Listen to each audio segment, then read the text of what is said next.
Hello, and welcome to the basics of rigging assets for Cloner's Adventures. So, first thing you want to do is you want to import the skeleton in any other software but Akitsu, and then you want to apply the model to it. So, for example, in Cinema 4D, I have my model here, and all I have to do is I just put the skeleton in, and then I exported it as an FBX. I did not do anything to the model. I just put them together, line them up, and exported it to my desktop. You can name it whatever you want, just as long as the model and the skeleton is lined up. You don't have to have a texture either, but in my opinion, it helps with rigging. So we're going to go to Akitsu, we're going to File, Import our FBX, and this window should pop up. So, a couple of things first, before you can start rigging. Click on the bottom right, or bottom left, my bad, and click on the bone. This will display the skeleton, and then click on the third option. This will display all of the vertices within the mesh. You can also click on the second option, which will disable the model, only show you the vertices, but we don't want that. So we want to see the texture as well. Now, you have two poses, or I guess two modes I should say, in Akitsu. Your build pose, which you can use to adjust the skeleton, which we're not going to do in this tutorial. We are going to focus on the skin and check mode, which is the rigging part of Akitsu. But one more thing before we can rig is that we want to go to our skin atelier, and we want to set our low smooth strength to 0 and our high smooth strength for 0. This will allow us to use completely solid weight throughout the entire mesh, and it will limit any smoothing the software does. After through lots of trial and error, I found out this technique works the best for CWA assets. If you're going to be rigging something else other than CWA assets, I would recommend smoothing, because it makes the mesh look a lot more fluent, but because these models are so old, it's better if we just use solid weight. So, in order to bind your mesh to the skeleton, you want to click on your object here, aka your model, and you want to drag this under the armature component. Second thing, you want to right click on the root bone, and you want to click Expand Hierarchy. This will give a list of all of your bones. And the tree here is basically your hierarchy. This is where you do all your bone and weight selections. So, in order to bind your mesh to your skeleton, you first want to click on the object, and then you want to click on the pelvis, then you want to click on the left hip and left knee, the right hip and right knee, spine lower, spine upper, left clavicle, left shoulder, left elbow, and left forearm. Then you want to do right clavicle, right shoulder, right elbow, right forearm. Then you want to scroll all the way down, neck and head. Now, a couple of things you never want to bind is you never want to bind the root bone, and you never want to bind the cog bone to the mesh. And the reason why we're not binding the ankle, ball, or any of the finger bones or wrist bones to the skeleton is because, well, there's no reason to. There's no model here. We only want to go to where the model ends, and in this case, the model ends at the forearm and the knees. So, after you have everything selected, including your model, you want to click on the plus sign here, and it says 1, Bind Start Skin. This will bind the skin, or this will bind the mesh to the skeleton, which gives you your starter weight, your auto weight. And then you want to click on 2, which will smooth it out. And if you recall, we set it to 0, which is what we want for this process. In order to remove your weight, you can click the X right here. Now, we are ready to weight. I always like to start with the pelvis, and this auto weight sometimes does a good job. In this case, it doesn't. So, first things first is if you want to add weight, you want to click on the skin painter, and then you want to click on the plus sign. It should be selected by default, and then left click to add weight, right click to remove weight. Now, for the vertices that cannot be reached, you want to click on the full vertex, or just kidding, this full vertex mode right here. And now if I go ahead and right click this, I can delete the vertices or remove the weight from the vertices without even looking directly at them. Because if I want to remove this vertice, say right here, I would have to scroll all the way inside this mesh just to look at the vertice and then remove it like this. But using the full vertex mode, I can remove vertices without even having an exact point on them. But you want to use this sparingly. For example, if I'm adding weight in the full vertex mode, let's just say up here for example, it is very handy because I can make sure I have all the vertices selected. But the downside is that it sometimes selects vertices from the back, such as right here. It can sometimes bleed through the mesh, which is what we don't want. So, use this sparingly and only if you cannot get a vertice to remove or add weight to. So, now that we have that out of the way, we want to start with our pelvis here, and it actually did a decent job with the pelvis. So we're going to remove all the excess weight that is not part of the pelvis. Now, you may be wondering, well, how do I know what to weight to, or how far I should weight up? Now, when I have the pelvis selected, yeah, the bone is outlined in white. You want to weight to the bottom of this bone here, so right here, all the way to the top of it, so right here. It should be pretty self-explanatory. Your pelvis, real life, I mean, you want to think about it like, how would a pelvis move in real life? And that's kind of what you want to get the idea in. Or you want to be like, okay, well, how can I weight this so it looks natural? After some tinkering here, it should look something along the lines of, ignoring all the extra weight, it should look something like this. Now, obviously, this is all messed up front here because we haven't applied weight to this yet. And it's all messed up over here because we haven't this is all extra weight that is not part of the mesh. But pelvis moves with minimal, with minimal weight errors, excluding all of this other stuff up here. Now, in order to reset your model, you can click the, it looks like a power button, but it says reset selected channels. You can click this, and it'll reset the entire mesh to factory settings. Now, I don't know if I already covered this or not, but this is a small little tip, but it's very useful. In order to move your camera while you're weight painting, you have to hold down the V button, because your left mouse button is to paint weight, your right mouse button is to remove weight. So in order to move the camera, you have to hold down the V button, and then use your left and right mouse button to position the camera. Because if I don't, I can't move. I can only zoom in and out. So now, after we have our pelvis done, we can move on to either our hip, or we can move on to our spine. Now, if I just look at our hip right now, it actually looks pretty decent. Ignoring the weight up here, of course. But, I mean, it functions pretty well, with an exception of this right here. But, rest assured, it looks pretty well. I mean, it rotates well. It moves well. Obviously, these are all weighting errors up here, like I said. Now we can move. So if we think that's good, we can move on to our knee. Our knee could use a little work, but for this example, it's okay. Now, a couple things with this. This set in particular needs to be adjusted depending on the armor the individual is wearing.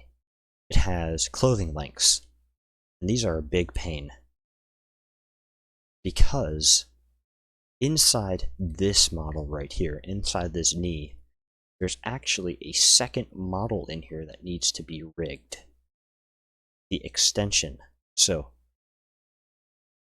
the knee bone, or the knee weight, is actually inside of here, and the thing you're seeing on the outside is the extension. So, we actually want to remove weight from this right here. And so we can increase the size here a little bit. I have full vertex mode on for a reason. we can remove the weight here. And what we want to do is we want to increase the size, is we want to go inside here, inside this, and we want to weight. Let me see if I can find a good position on it. We want to weight this right here. I don't know if you can see it. This outline that I'm highlighting with my weight. This is what we want to weight. This is our knee right here. Because the stuff on the outside is the clothing length. So we want to be able to disable this from here. So here down. So what we want to do is we want to actually weight this to knee wear.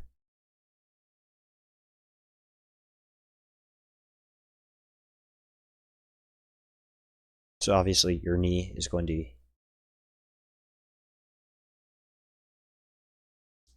you're going to weight this to knee wear, and you're going to weight the other one to knee. Obviously I didn't do that 100% because just for tutorial's sake, but you get the idea. Now if we're going to move up to our spine, we can go to spine lower, and we're going to look at the bone here, remember? We're going to full vertex mode to get these. Now, we're just going to weight it all across here. We're going to ignore the jetpack because we're going to weight that to the upper spine. And we are just going to continue going across until we have a good foundation.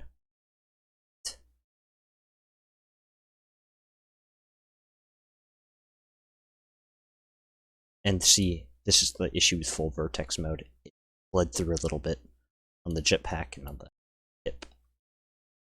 Or not the hip, but the pelvis. So let's just say I'm satisfied with this. Now if I rotate, it's starting to look a little bit better, except you have that. We can fix that by weighting this to the spine upper, and this will fix all the weighting errors. Turn on full vertex mode to get the smaller vertices. And you can see this is slowly starting to look more like the model that we started out with. Obviously, it is still very rough as the jetpack bleeding through. But rest assured,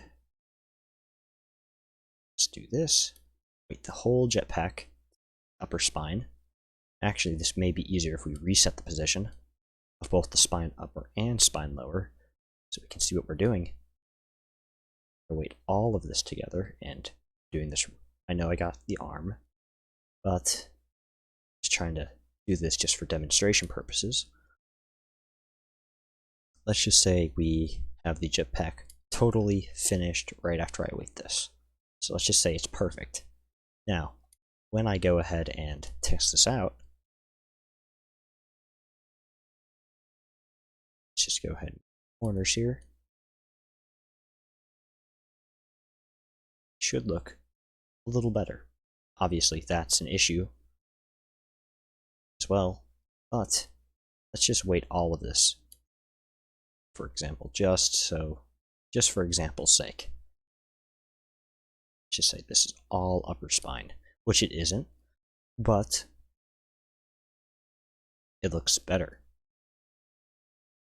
Or at least it's starting to.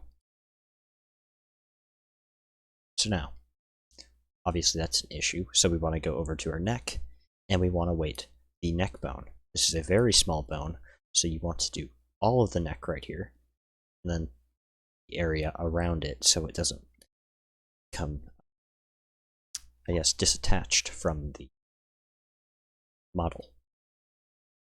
And as you can see, it's still messed up on the jetpack and such. So now if I go ahead and rotate this, it'll look better, and it looks a little natural.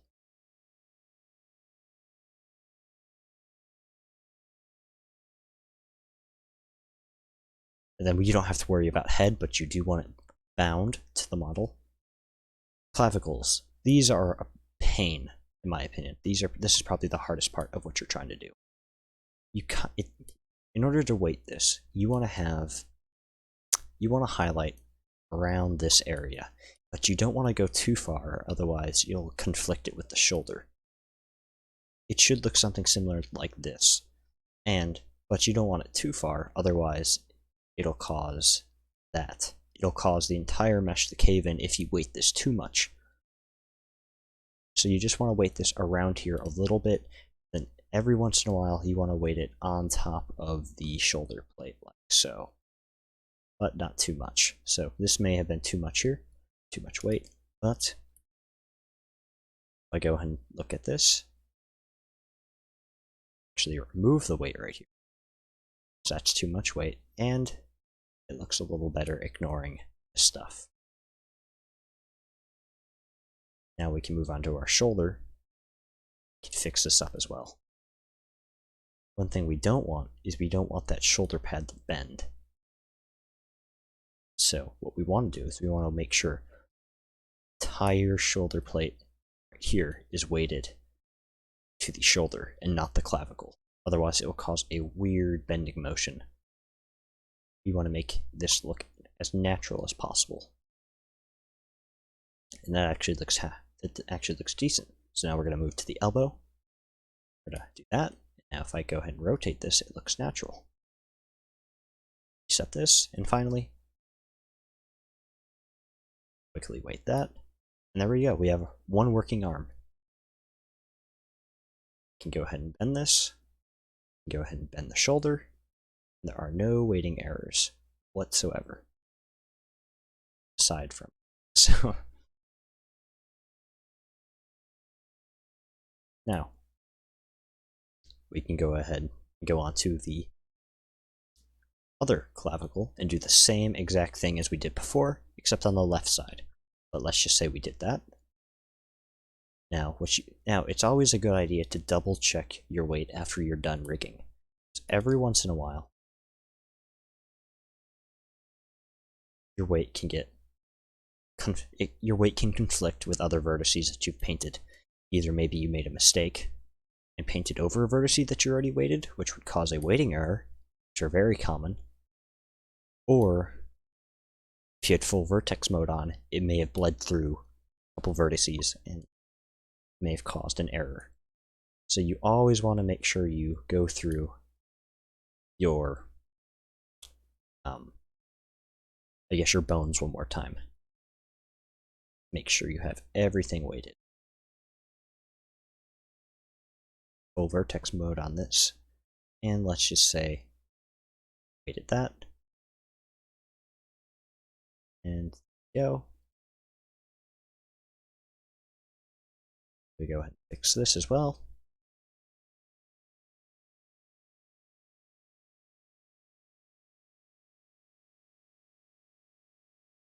And we should have a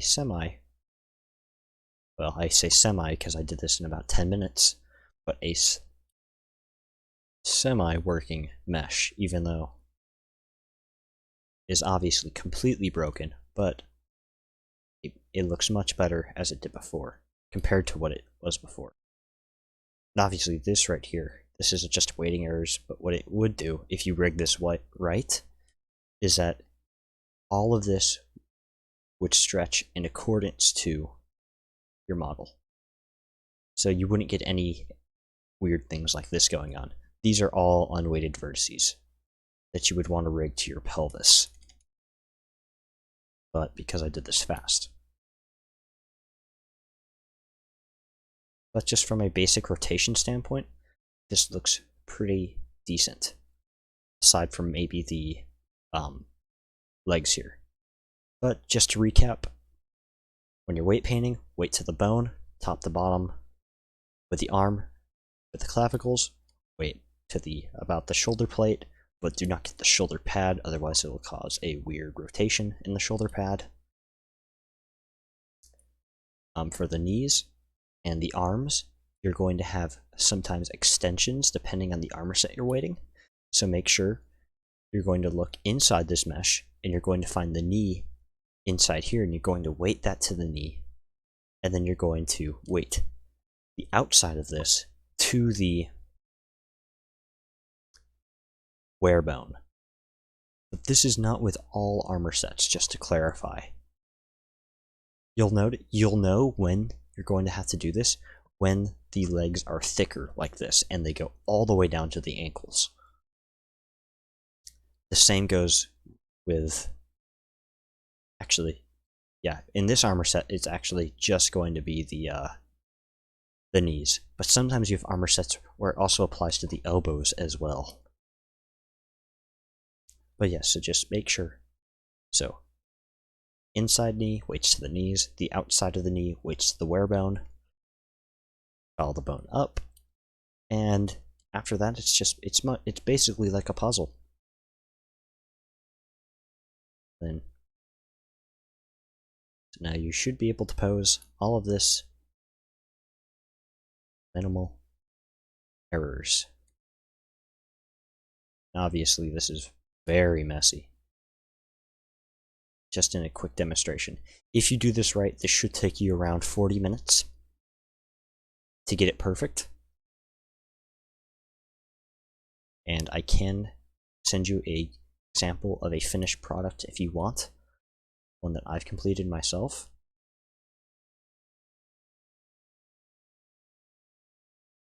But anyways, I mean, that should do it for at least a body. I can make a tutorial on the hands and the boots as well. And I guess I can do a quick one on the helmet. I can roughly explain the helmet. So you're going to do the same thing. You're going to bind it to your mesh. And you're just going to weight it to the head bone. That's all. Just weight 100% all of it to the head bone, and that's it. That's the easiest one you can do.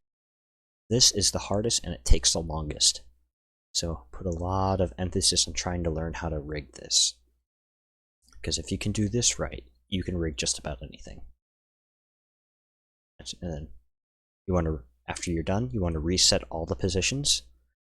I want to go up to the top, export FBX, export scene, save this wherever, name it whatever, save, turn it in on Discord in the staff server. Sounds good.